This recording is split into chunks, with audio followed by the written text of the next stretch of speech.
যে কারণে চাকরি ছাড়লেন শহীদ আবু সাইদের দুই ভাই। বসুন্ধরা গ্রুপের চাকরি ছাড়লেন বৈষম্যবিরোধী ছাত্র আন্দোলনের পুলিশের গুলিতে নিহত বেগম রোকেয়া বিশ্ববিদ্যালয়ের ইংরেজি বিভাগের শিক্ষার্থী শহীদ আবু সাইদের দুই ভাই রমজান আলী ও আবু হোসেন।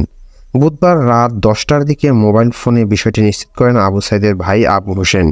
এর আগে মঙ্গলবার ব্যক্তিগত কারণ দেখিয়ে ইমেইল এবং ডাকযোগে সংশ্লিষ্ট কর্তৃপক্ষের কাছে চাকরি থেকে অব্যাহতি নেওয়ার বিষয়টি অবগত করে তারা দুজন চিঠি দেন।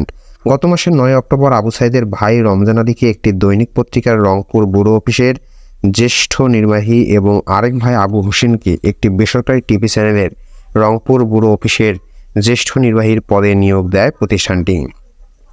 চাকরি পাওয়ার 1 মাসের মাথায় অব্যাহতি নেওয়ার কারণ প্রসঙ্গে জানতে চাইলে আবু হোসেন জানান, তারা দুই ভাই ব্যক্তিগত কারণ দেখিয়ে চাকরি ছেড়ে দিয়েছেন। তিনি বলেন, গত মাসে নিয়োগপ্রাপ্ত হাতে পাওয়ার পর থেকে অফিসের সময় দিতে পারেনি, সংসার নিয়ে ব্যস্ত থাকতে হয়। এখন অফিসের সময় না দিয়ে মাস শেষে বেতন নেওয়ার আমাদের কোনো ইচ্ছে নাই। এ কারণে আমরা চাকরি থেকে অব্যাহতি নিয়েছি। উল্লেখ্য, গত 16 জুলাই পুলিশের গুলিতে নিহত হন বেগম রোকেয়া বিশ্ববিদ্যালয়ের ইংরেজি বিভাগের 2019-20 শিক্ষাবর্ষের শিক্ষার্থী বৈষম্যবিরোধী ছাত্র আন্দোলনের সমন্বয়ক আবু সাইদ।